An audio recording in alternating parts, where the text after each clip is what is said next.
What happened? Let's do it. We're back. What's going on, guys? Today we got a pretty good episode about Yankees versus Dodgers.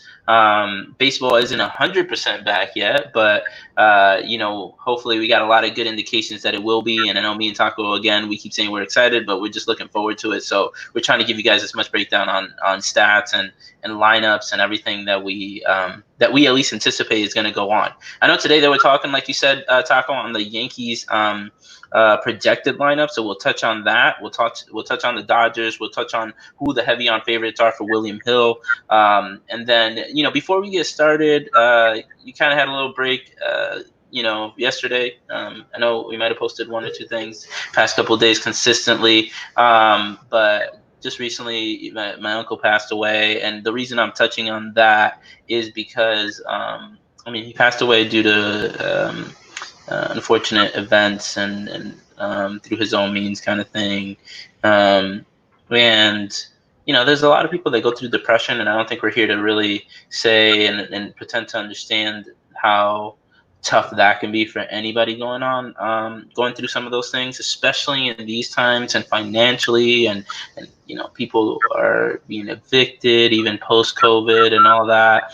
So I just want to say, with having gone through that with my folks and everybody and my uncle passing, that if you are going through depression, that you should consider reaching out to your local support lines or even just your family members, just talking things out and really doing everything you can to understand that you have a base and a foundation um, for you out there. So I know that even just talking to my brother Taco, I mean, we grew up together. I know how much that does to help me get by my day when I'm having a tough time. Just yesterday I was talking to him about just my regular 9 to 5, and I was frustrated. I was just frankly so upset, and just having I'm gonna say a 20-minute conversation with him, just helped me continue about my day. So, not to make this a sad thing, just wanted to touch on that. Reach out to your support lines. I know Taco. I don't know Yeah, if you got anything to say on that, but I'll let you touch on it if you want to. yeah, and depression is one of those silent killers because when you Absolutely. Robin Williams, who's the consistent funny man that always goes out there and makes everyone laugh, but at the end of the day, he took his own life, and he's a very depressed man, and at the end of the day, Same with my uncle. Yeah. everyone and every life is precious. So Absolutely. at the end of the day, just um, I know for me personally, it helps a lot just to vent and to get things out. And that's one thing, a support system that we have here. That when we have issues, we can go vent to each other, and then it's almost like Yeah. going in a punching bag. You relieve the Right. tension, and then it helps you feel better. It's not the end all be all, but it definitely helps a bit. No, And definitely, definitely. we have qualified professionals out there now that can really help you out if you reach out to them. So that's something that I urge and implore. If you are suffering through that and you can't find your way out, reach out to someone before you go to that extreme. Absolutely, And absolutely. Because there's a lot of people that out there, love and support you. So, with that being said, we didn't want to make it a sad episode or anything. We just wanted to at least kick off that way. It was something that I told Taco, hey, I wanted just a second to kind of touch on that, and then and I appreciate you guys for just listening out to that. With that being said, we want to kind of move right into some MLB because there's a couple of things MLB wise that are going on. At least lineup wise that we're excited about, on the two heavy on favorites. Um, I know that, listen, we're both Yankee fans, Taco. So it sounds a little bit biased, but the reality is that the books have it this way too. So it's not like it's just me and you. The books have it this way, and the two heavy on favorites are the Yankees and the Dodgers. yeah, And if you have that on your books, and if you think that those two teams are probably going to be facing each other, which would be beautiful for baseball, Dodgers and the Yankees, why not? Um, in the World Series, then we're here to just talk about their lineup, just comparing what these two teams, what they look like, and what do you think, Taco? well, I mean, before we hopped out here, we were doing a like side by side comparison of the lineups, and Right. really this episode evolved from our off-screen chat in regarding to this particular debate. Right. I am, a firm believer in a lot of the Yankee players that we have in this lineup. And So am I, but I think we personally, disagreed on some things. I do think that the Yankees have a more dominant lineup and a better pitching staff. However, my friend David over here, who's been out in Vegas for a little bit of time. So don't throw that in there. Don't throw that in there to try and make it seem like I'm West Coast life. So he's right out Tupac, West Side ride or die.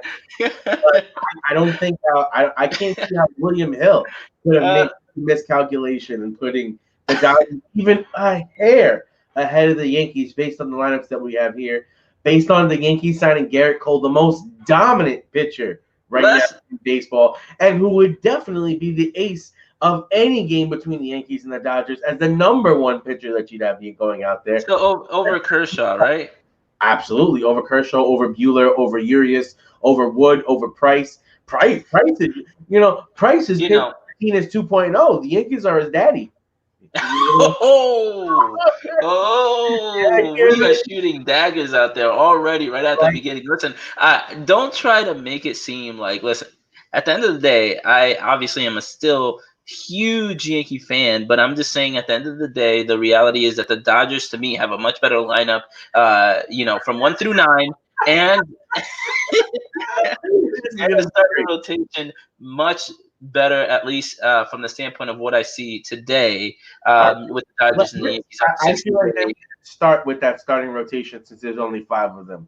And I have the rotations memorized at this point in time. So okay, well, give it to us. So number ones would be matched up: Clayton Kershaw for the Dodgers versus Garrett Cole for the Yankees. I think that the thing is that a lot of the things that I take into consideration. Let's also factor in, if they are facing each other, this is going to be in the World Series, and postseason Kershaw is a thing. Let's just face facts here. Kershaw in the past playoff. If you realize what happened there is that we had a cheating Astro team that knew what was coming. And if you're a baseball realist and you understand what happened, you have to understand that you can't erase what the Houston Astros did. If you knew what was coming, then anybody's hitting you. Doesn't matter whether you're Garrett Cole. Here's the question: how many good games in Clayton Kershaw's career has he had in the playoffs? It doesn't matter. He's gotten rocked by everyone. He's like a style. Everyone gets a shot. That's right through. I feel like you're really not giving Kershaw. In the regular season, Kershaw is dominant. Yes, he's lights out. Lights out. You also got to remember, at his advanced age now, his velocity is significantly down. So now he's just a mainly control pitcher. Going into the postseason, you say like mainly control pitcher, but mainly control is what really dominates pitching. So if you have control, doesn't matter what age you are. Kershaw today isn't what Kershaw was 5 years ago. Oh man. Well, again, allow me to disagree with you on that one because numbers Kershaw now to Kershaw 5 years ago. Listen, I'm not saying I'm not the best pitcher in the game. Okay, well, I'm not saying that his numbers might have not dropped. I'm just saying in general, I still think he has the potential to be a much better number one than Garrett Cole right now. That's just my opinion. What? That's just my opinion. I mean, Garrett Cole hasn't pitched a day in Yankee Stadium. Do you know? Oh my God! He hasn't pitched a day in the Yankee uniform. What are we talking about here? Right, I just think you just hold on, Skip Bayless. Hold on. Mm-hmm. Garrett Cole. Let's do. I mean, I don't want to sit around waiting for you to look up the stats. The point is, put up here. Garrett Cole, 2019, 20 wins, 5 losses, a 2.50 ERA. In 212 innings with 326 strikeouts and a .89 whip. That means he gives up less than 1 hit and walk per inning. And then Clayton Kershaw is even close to that level right now. Okay. You just brought up the 2019 season, and we're just comparing 1 year. If we're talking about career stats, I mean, everybody can have a Goldilocks year. Everybody can have a Goldilocks year, Taco. Let's not go there and act like and pretend like Kershaw is not an ace of a pitcher. All I'm saying is that Kershaw, to me, I think he's not Garrett Cole from 2019. Agreed. I give you that. But Kershaw has had tremendous seasons in the past, and I think he's going to have another one this year. Remember, 60 games. We're not talking about a full 162 games. These guys are coming off fresh. These guys are what? Playoffs.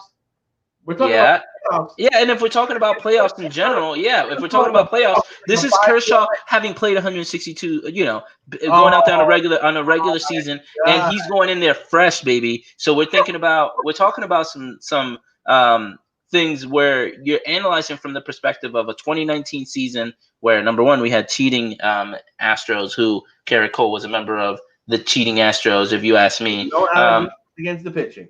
I got you. Pittsburgh Pirates before that. I understand. I'm just telling you that you're over here going crazy over saying that I think Kershaw is going to be the better pitcher this year. Anyone in their right mind would understand clearly that Clayton Kershaw is on the downhill of his career. Garrett Cole is at the apex of his career. Garrett Cole is by far, I would say, the player that everyone would take in a situation like that. I don't really think it's a close one. Garrett Cole is the number one. I got you. Okay, well, because he's got the biggest contract, because he had the biggest year. Let's put it like this: 326 Ks in 212 innings. This dude is striking out more than a batter per inning. I got you. That sounds like a stat that's unrealistic because you can't really replicate that in that sort of performance. I don't think you can, at least. Yes, you can. I don't think you can. Oh, David. And that's what I'm saying. So again, I mean, we can go 1 through 5 on that. Who you got at number 2? So number 2, okay, it's going to be Walker Buehler, who is a fantastic up-and-coming stud. I am a huge Walker Buehler fan. I took him everywhere in fantasy baseball last year as my number 1 pitcher. So I believe this kid is the future ace. I believe he's probably going to be more of the guy that's going to match up versus Garrett Cole than Kershaw because he is the real true Dodgers ace. And he would be better to say a John Paxton. And in that case, I like Paxton. But for me to sit here and tell you that I think that Paxton is a better pitcher than Buehler, that would be a lie. So I have Buehler ahead of Paxton in the number 2 slot. Okay, I'm gonna allow you to take the lead on that because that's a valid statement if you ask me. So who you got at number 3? And number 3 is Masahiro Tanaka, who has been a fantastic player for the Yankees over the last few years. 5 years, elevates himself to another level and is really able to dominate and hone in on the big games. And he'd be versus Pedro Martinez 2.0, which is David Price. Okay. All right. That would be another one for the Yankees. Okay. So maybe I got 2 for the Yankees. You got Tanaka over Price. Yes. I disagree. Price has been a stud for a long time. And what was that? Not versus the Yankees. Guess what? The Dodgers dumped him. Price has been a stud a long time. Like I just said, I'm just going to talk right over you on that one. Price has been a stud for a very long time and an ace on several different franchises from Tampa Bay to Boston. And I think no different here in Boston. I mean, in the Dodgers. So for you to think and say that him at number 3 being better than Tanaka is a thing, I'm sorry, but I'm not going to give you that one. See, let's remember the Red Sox gave away Mookie Betts. It's not like he got anything really back for him. They got Alex Verdugo and 2 other prospects. The Red Sox gave away Price because he's not living up to his contract. And he's significantly worse than he was, when he was with the Rays and when he had his best seasons with the Red Sox. He's already in the twilight of his career. He doesn't have the same fastball that he used to, and he's not a player that most people would want to rely on in the playoffs, especially when the Yankees, who he's basically grown up in his whole career against, who we have every single freaking tape on this kid. So you want to come in with David Price? They know everything about David Price. Can he have a good game and maybe win a game? Sure. But the betting odds on any game for David Price, I'm saying the Yankees have a good chance of coming out with the victory in that game. And I'm saying that Masahiro Tanaka in the playoffs has been great. We saw him battle against Verlander and Greinke in Game 7.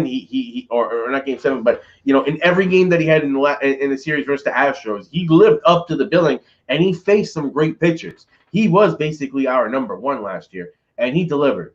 So and we're just gonna have to agree to disagree. I would take Price over Tanaka on that sort of lineup, on that sort of matchup, but that's fine. Who do you got at number 4? At number 4, we have for the Yankees, it's going to be who's the Yankees number 4 starter? You can say Jay Happ would essentially be the number 4 starter this year since Luis Sereno is out, and Jay Happ would be facing Julio Urias, the young fireballer, I would say, from the Dodgers. I like Julio a lot. He's an up and coming prospect. He's been a player that's been hard to find a spot for him because the Dodgers have always had so many starting pitchers. So he's had to be bounced between the minor leagues and the major leagues. He's played some decent long relief role. He's never been consistent, but if he puts it together, he is studly. Versus Jay Happ, that one I would say probably Dodgers. The Dodgers would have the better So I got 3-1 Dodgers, if you ask me, because I can agree to lean on the Dodgers on this one. And what was that? And I think you made the point for me, so I'm going to move on to number 5. And number 5, I mean, more than likely, the Yankees have a couple of players that you could see winning the 5th spot between Debbie Garcia, Clark Schmidt, as real up and coming prospects in the Yankee system who they have a lot of faith in. But I think right now the number 5 starter for the Yankees is going to be Jordan Montgomery, who's coming off of Tommy John in his rookie year. The left-handed pitcher was really dominant. Reminds you a lot of an Andy Pettitte. Has a bunch of different pitches. Doesn't really overwhelm you with power, but has great control. Versus Alex Wood, who had really great, first half last year. He's a decent left-handed pitcher as well. Alex Wood versus Montgomery. That's a toss-up. That's an any given Sunday type of game. Both these players are, solid prospects, but they're not, they're obviously not number 1 starters. I don't really see a clear. And on that, give me Wood, 4-1 if you ask me. So when we're talking about starting lineup, What? you're talking about a pitcher that's coming off Tommy John, off a rookie season. And if we're talking about throwing that man in, then again, I got 4-1 on the leaning on the Dodgers. That's just me. That's just hey Taco. That's just me. That's just my opinion. I'm not saying I'm 100% right. I'm telling you that if we're talking about a lineup 1 through 5 on the pitcher side, I'm going 4-1 Dodgers. I mean that's a bit out there, and It's not. It's legitimate. We just went through why we think that. I mean, you yourself gave 3 to the Dodgers. You yourself, with just one toss up. The last one you gave the number 4 you gave to the Dodgers. The number if you shook it down and put Walker Buehler versus Garrett Cole, I got Garrett Cole. If you put Paxton versus Kershaw, that's a toss up.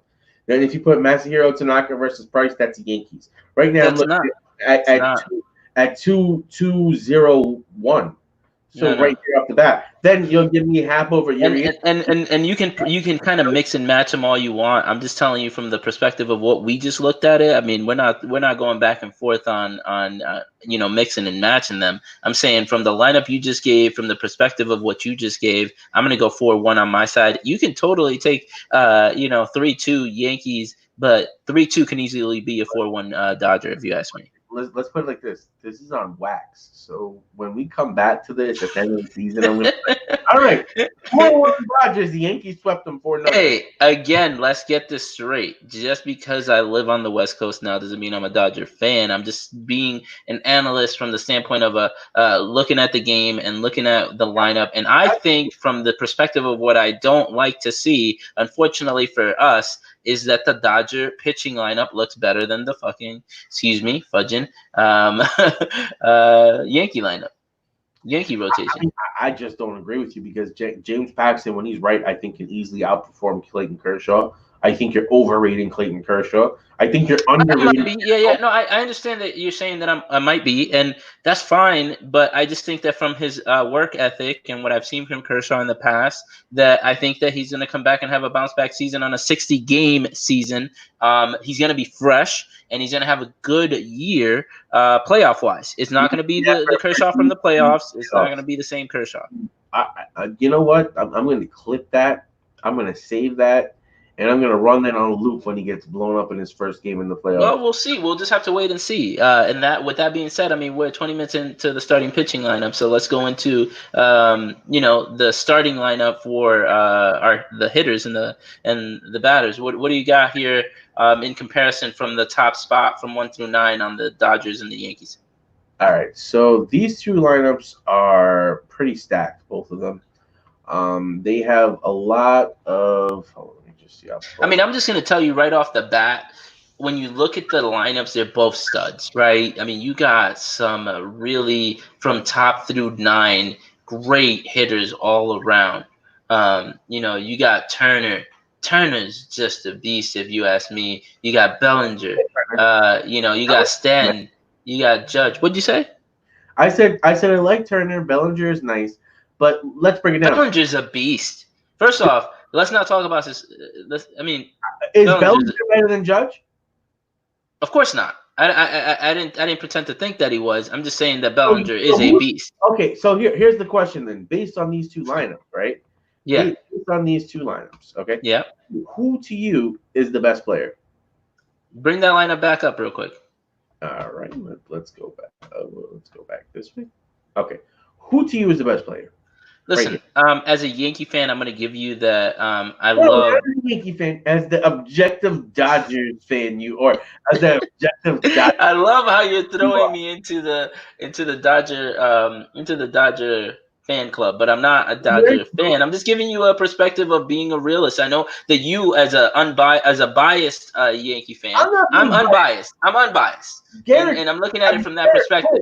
I want the Yankees to win and all, but at the end of the day, when I look at it, I mean, yes, I like Judge as one of the best, Stanton as one of the best players from both. But the reality is that, I mean, you could put Mookie Betts in that conversation.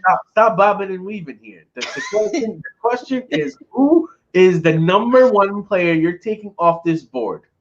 If you had to draft a team and you're 1 versus 1, who are you taking as that first player? I'd like to hear who you would take first.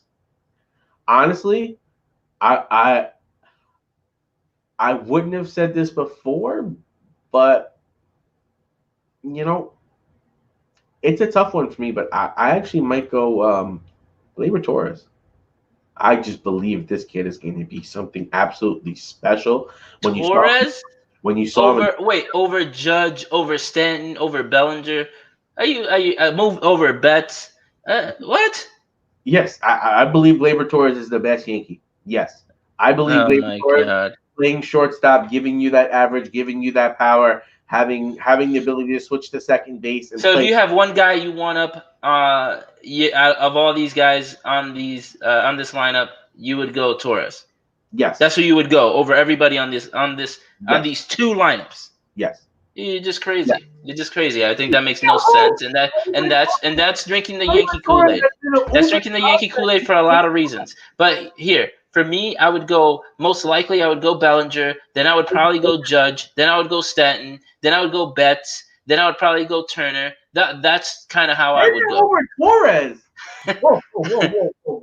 Turner over Torres. No. All right. Most likely, I'd probably put Torres in there, but I could go either way. Is what I'm saying. That's just me. I mean, personally, I take DJ LeMahieu over Mookie Betts. You're crazy. You're crazy. DJ is not better than Betts. DJ is not better than Betts. Yeah. Right now, yeah. Yeah. See, and again, I think that sometimes you just gotta take off those Yankee biased glasses sometimes off, but. That's fine, and that's your opinion. You definitely are not a DJ LeMahieu fan. I've been following DJ LeMahieu since he was in Colorado and won his. I know you told me that. We were talking about that earlier, but that doesn't make it that he had a crazy season this last year. Crazy from the standpoint of. If you look at the differences here, he is just reaching into his prime. he was always a doubles hitter that his doubles didn't translate into the home runs. But coming into Yankee Stadium and the way he's able to use all the field, 302 average. I got you, Taco. But the reality is that he's not going to have what for his career. I know 302 batting average. I'm not saying that's not great, but what you're telling me is that he's going to bat 340 or 327, 328 again next year, and he's not going to do that. At least 315. No, sorry, but I'm not going to agree with you on that. His career average is 300. So if he just has an average year, it's 300. And then guess what? Stanton and Judge behind you, who you think are these monster studs. So if they're doing what they're doing, this guy's going to hit the league lead in runs. He will be the #1 run producer in the MLB based on what you think of Judge and Stanton. Listen, I'm not telling you that he's not gonna have a behind them bombs. Guess what? Those are 2-run shots now. You got to remember, as a Yankee fan, I think that I agree with you on some aspect of what you're saying, but the reality is that top down, bottom line, 1 through 9, the Dodgers look like they have a much better lineup, and they look like they're going to be having the edge, if you ask me, Yankees, Dodgers this year. Yeah, if we play, I think that with this lineup that we're looking at, again, if you rotate that a little bit, you might have something change. And advantage-wise, though, I give it to the Dodgers. That's just personally my opinion. And let's break this down. Hold on. We're gonna do this because All right. So you have who's the #1 player? You have Cody Bellinger as the best player between these two teams, right? No. I said I have Judge, Stanton, Cody. So hold on. You have Judge. Not necessarily Judge being #1. I could rotate any one of those 3 as being #1. Before you have Cody, right? And then after Cody, I probably have Cody too. I don't know. I mean, it just depends. Depends. Then after that, who do you have? I have Betts. Yeah, you have Betts. Okay, so let's just say you put Betts here, right? Yeah, that's right. And then who do we go? That's where I want Turner.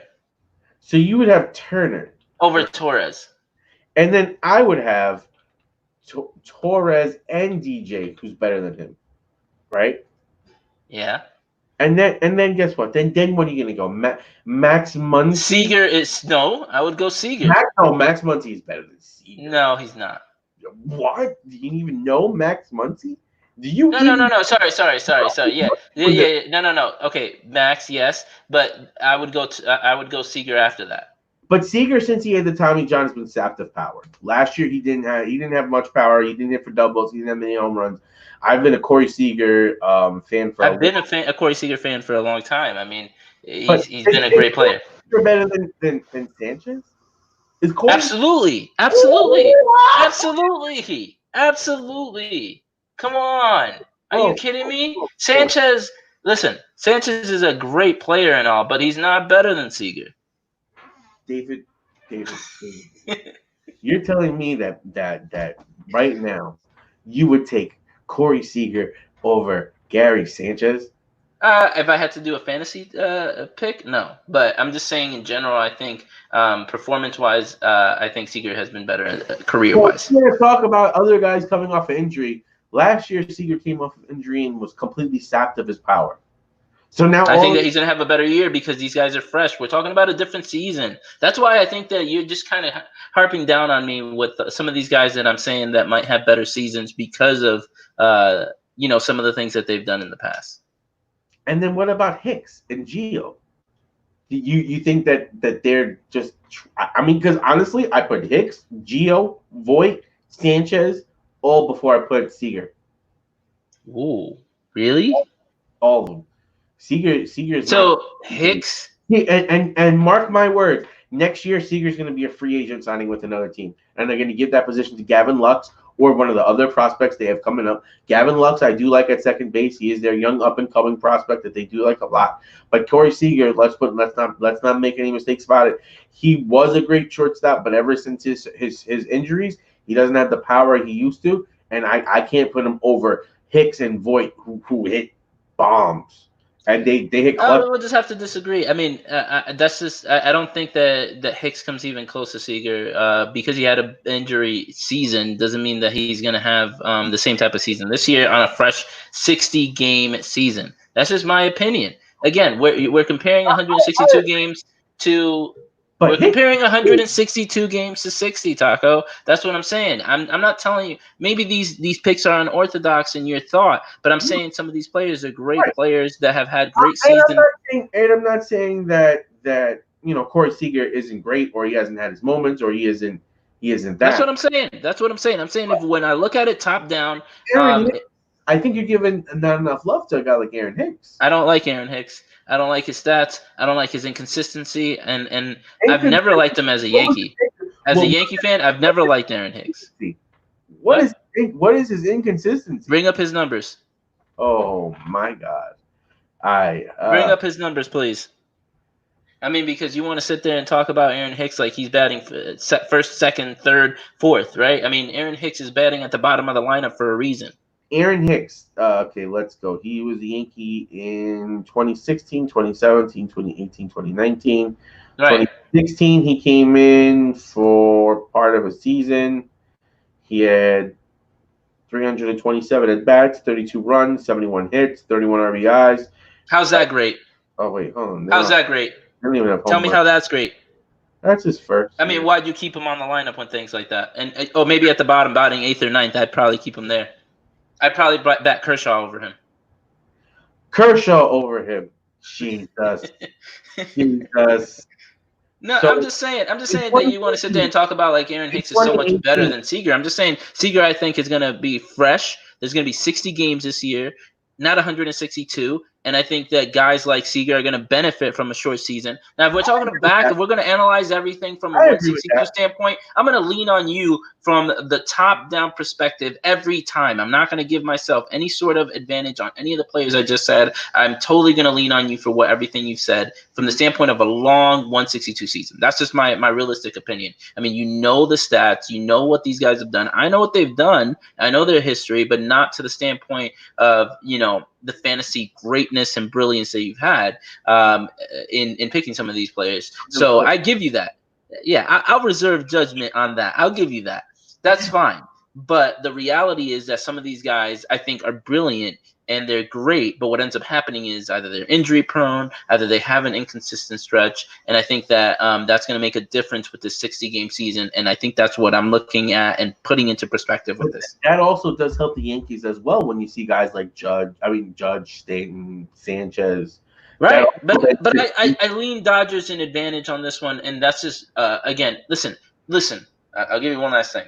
One last thing is that I will say that I absolutely hope I am wrong because I would love to see another Yankee World Series. It's been, as a Yankee fan, too long. I remember going to Battery Park, with the A-Rod 2009 season. And, I really absolutely hope that the Yankees win and that we get a World Series at Yankee Stadium.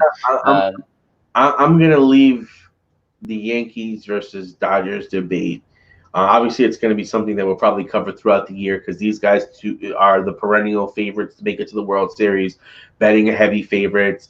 Yep. Both lineups. It's splitting hairs in Vegas. So if it's that close on the books, it's actually a discussion that you can take either way. The betting odds in Vegas usually are pretty on point. These guys know what they're talking about. Absolutely. But one thing that I'm going to leave it on that we didn't touch that I think is the biggest upside player for the Yankees this season and the biggest ace in the hole, and that's Miguel Andujar. Okay, and why do you think that? He was third in Rookie of the Year voting the year that he came up. That was the year the Yankees weren't supposed to do much, and he really popped off. Last year he was hurt. He had the shoulder injury. So you wanted to end it there, but why? I'm saying. So do you think that that's going to give? You're saying that that's going to lead the Yankees over the top with that, or saying? Is that what you're saying? Let me finish. Okay, go ahead. He is one of those premier hitters. He put up numbers in the Yankees lineup that was reminiscent to Mickey Mantle and Joe DiMaggio with the amount Oh of. my God! See, this is what Mike Francesa and all these people get pissed off about with Yankee fans No, that no, or Mets I, fans no, no, no, when it's like when you start saying what Harvey's did next, they're coming, right? That's what Francesa said. With these people telling me that they're the Andy Koufax, and how are you gonna even come close to comparing somebody Mano? What did you just say that? Why would you even consider saying that? Because the reality is, no, I'm not going to let you finish for a second because in reality, just don't do these massive comparisons with greats. In reality, their Oh in my their God. rookie seasons, their numbers were that similar. So, Yeah. but no. Are you trying to tell me he's going to be like Mickey Mantle? No. What I'm saying is, in his rookie season, he put up numbers that were on that scale. Why would you even bring that comparison on? Because what I'm saying is this: if he is healthy, this dude is right up there with your Justin Turner pick. So then say that. You No, can no, no. mention me Turner. You can't mention me Mantle. That's two big different stats. In his rookie year, he did that. You can't take that away from the kid. Oh, He put up the okay. numbers. He put the numbers up. Take it away because we're talking about career stats of an all-time great. You're telling me we're talking about 1 year. So okay, so we had Linsanity. Do you remember that? We had a great week of great basketball, and then what happened? Listen, I'm just asking you because from the standpoint of your perspective, it means that if you have a great week or a great day, then you can compare me to Babe Ruth. I mean, are you being serious? Great year. It doesn't matter. You can't compare him to Mantle. I mean, no, we're not comparing him to Mantle. You can't compare him to these was the guys. numbers that he put up for that season. Why would you even bring that up, though? It just makes no sense. That's what happened. Those are fan moments. No, those are fan moments, folks. That's history. You can't argue with history. That's my problem. When you're a fan, it becomes a little bit annoying for me because the reality is that you can't compare him to Mantle when you're literally having a one season. Nobody compared him to Mantle. You just did. I said in that season he statistically, number wise, record book wise, they had similar numbers. You got to compare an all-time great with all-time great numbers, and you're not comparing them to one season. We've had great players, and we have players that have had great seasons. And seasons, I'm going to say, with maybe one or two being thrown into that conversation. Please don't tilt the scale with one player who's had one great season. Please. Miguel Andujar, book it. I'm putting my rep on it all season. That's the kid. And that's how you wanted to end it, folks. So we'll end it there with that one. I absolutely disagree. Especially got me touched on a hot moment there when you talk about all-time greats and you compare it to one season. But listen, I love having these debates, love having these conversations. Absolutely. Baseball hopefully will be coming back, and then we'll be able to have more of these debates and more of these conversations with you guys as well. But with that being said, we're signing off here. You guys have a good day, and we'll talk to you soon. We'll see you on the next one. Catch you on the flip side. Peace.